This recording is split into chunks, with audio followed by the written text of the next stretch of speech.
Ce se va întâmpla dacă veți merge la diabetul?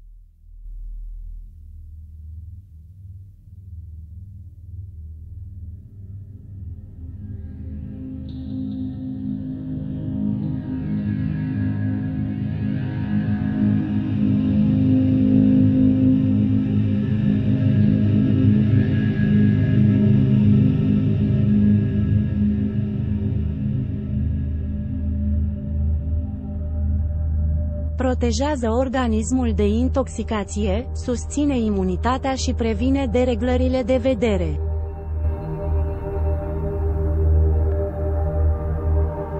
Normalizează metabolismul carbohidraților, stabilizează nivelul glicemiei.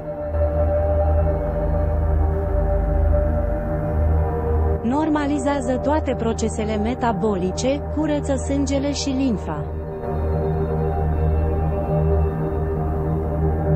Dianol, o dublă lovitură pentru diabet.